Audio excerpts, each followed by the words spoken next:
2014 was arguably the best year for movies in the 2010s. Because what's really happening is that you're hiding something out there. From dark comedy to action and thriller, this year was an exciting and interesting one for cinema, regardless. Today, I'm counting down my personal top 10 movies from 2014. This list was based primarily on my own personal enjoyment factor. Movies with excellent cinematography or great atmospheres factored into my enjoyment, as well as the originality, how much it made me think, how awesome it was, and how personally connected I felt with the movie.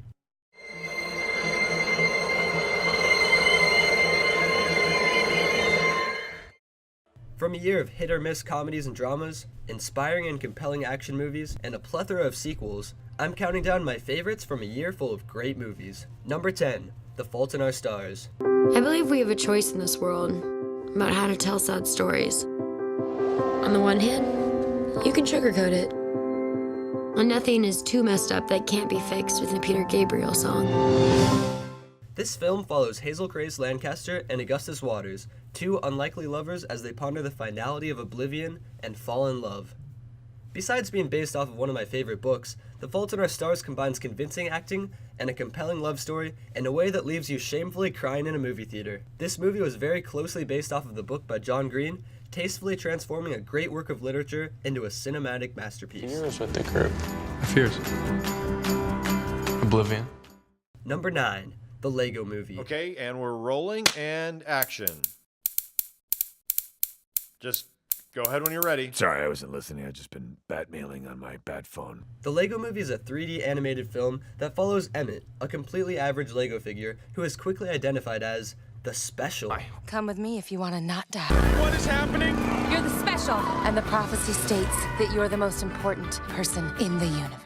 Having been told that he will save the Lego universe, Emmett embarks on an epic journey to stop the evil antagonist, Lord Business.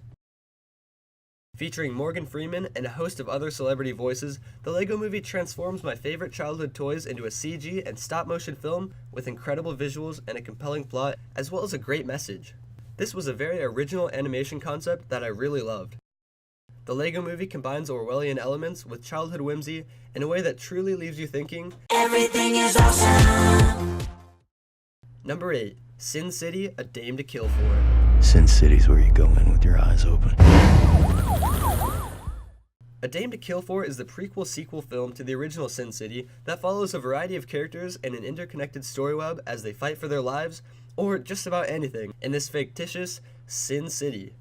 This noir crime thriller has outstanding visuals, showing the world in black and white while highlighting the good things in life. This film really made me appreciate the noir concept, with interesting narrations and an interconnected story that ultimately leads to nothing but chaos. Kill him. Number 7. Birdman. This drama follows a washed-up movie star using the last of his fortune to direct and star in a play that has never seen the Broadway lights. This adaptation? I did, yeah. And you're directing and starring in your adaptation. That's ambitious. Are you afraid people will say you're doing this play to battle the impression that you're a washed-up comic strip character? Through the trials and tribulations of showbiz and dealing with the critics, this dark comedy features the impressive acting talents of Emma Stone, Michael Keaton, and Edward Norton. As the main character, Regan Thompson, battles his inner demons, the audience is left marveling at the stunning visuals and the crafty scripting in this fantastic film. Birdman's scene transitions alone could have made this list because the cuts are almost unnoticeable and the camera appears to never cut between scenes. Number 6. Interstellar. Despite my efforts of not seeing any trailer or plot synopsis for this movie, I walked into the theater knowing the basic plot of Christopher Nolan's visual masterpiece. After a natural disaster affecting crops caused humanity to regress to a highly basic agrarian society, a former NASA pilot must go through a wormhole and find a new home for humanity. You're the best pilot we ever had. Get out there and save the world. This film features unforgettable visuals which are highlighted by a fantastic score by Hans Zimmer. The science in this movie is very believable, leading you to fully believe the possibility of this almost post-apocalyptic scenario. Interstellar has a very heavy atmosphere, as each action committed in space could mean the survival or destruction of humanity. This movie would have made it much higher on the list, but the conflict resolution at the end seemed very forced and unrealistic, even in this science fiction universe. Number 5. Guardians of the Galaxy. No problem at all. Who are you? Star-Lord. Who? Well, Star-Lord, man. Legendary outlaw. This superhero movie following Peter Quill and his band of misfits as they try to save the galaxy is one of Marvel's most daring superhero movies. Departing from the money-making template of picking one well-known superhero sure to make money in the box office and following the origin story to present-day action-packed adventure, Marvel actually landed on a goldmine of relatable characters who have to save the day despite nearly everyone in the universe saying they can. This was one of the biggest movies of the year, and for good reason. Unlike other cookie-cutter superhero movies, Guardians of the Galaxy was a legitimately fun movie, with a fantastic soundtrack and awesome action scenes, including obscure comic book characters no corporate monkey would dare to put in a movie. The next Guardians movie is a superhero sequel that I am actually looking forward to.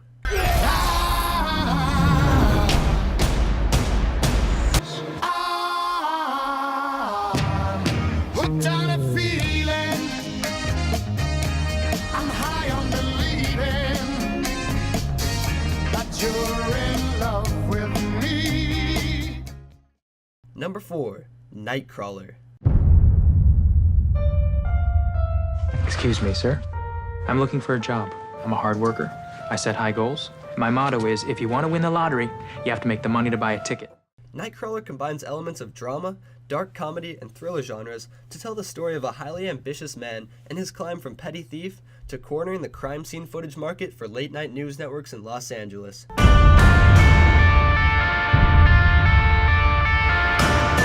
We're first!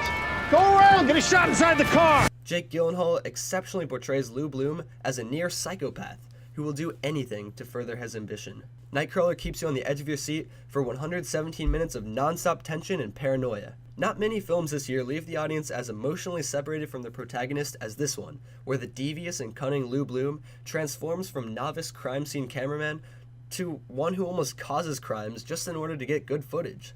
As Lou Bloom breaks bad, the audience is left with a stunning realization. Not every protagonist is good, and not every ending happy. Number 3, The Grand Budapest Hotel. Who wouldn't? At the Grand Budapest, sir. And so my life began. Junior lobby boy in training under the strict command of Monsieur Gustav H. Many of the hotel's most valued and distinguished guests came for him. I love you. I love you. The Grand Budapest Hotel is Wes Anderson's second best film, second only to Fantastic Mr. Fox. This movie brings to life the amazing visuals and stop motion of Fantastic Mr. Fox. The Grand Budapest is whimsical, fun, and a bit touching at times. The dialogue is fast-paced and clever, and you hardly have a second to catch your breath before the next wave of story and whimsical adventure occur. This movie follows Zero, a hotel lobby boy, and his adventures with the hotel concierge, Mr. Gustav, as they are hunted down for taking a famous painting called Boy with Apple. This movie takes you places you did not expect in the best possible ways. This movie makes use of narrative frames and has a great rewatch value, as it is very enjoyable for every second of its short 100-minute run. Number 2, X-Men: Days of Future Past. Wake up in my younger body, and then what? Find me. Convince me of all of this. It's going to take the two of us. And where do I find you? A different path. A darker path. This movie takes everything great about the original X-Men movies and combines it with the characters of X-Men First Class, while adding an entirely new dimension to the film series. In the face of mutant extinction by humans, Logan, also known as the Wolverine, must confront a young Charles Xavier and ask for help in stopping the impending annihilation of mutants. Days of Future Past sees a return to the X-Men franchise by Bryan Singer and completely negates all the damage done to an otherwise great franchise that X3 caused. This movie introduces great characters such as Quicksilver and antagonist Boulevard Trask, while combining a dark and gloomy atmosphere in the 2020s with a fun yet serious atmosphere in the 1970s.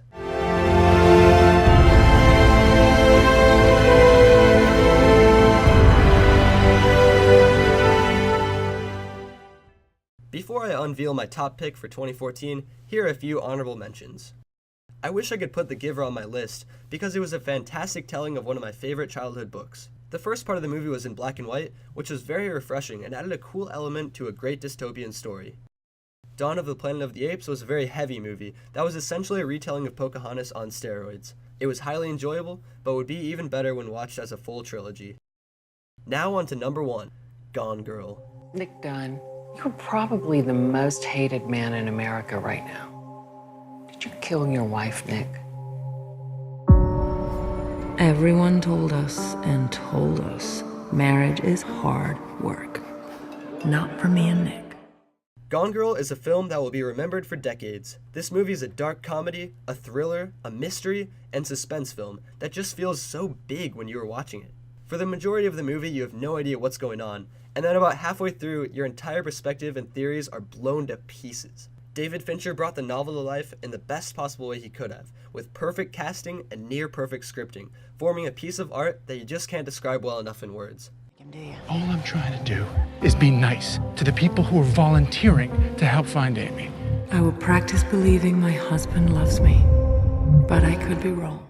Fincher takes you on a roller coaster ride, introducing a husband played by Ben Affleck that you just sympathize with and relate to at first, but he transforms into this character you despise and can't trust, and then you sympathize with him all over again. Without spoiling anything major, Affleck's wife goes missing, and the movie follows the investigation and ultimately the conclusion of this mysterious disappearance. The wife, played magnificently by Rosamund Pike, has so many layers of depth I can't begin to describe her without spoiling anything major. See this movie because it is the best movie of 2014. These have been my top picks from 2014. Thanks for watching.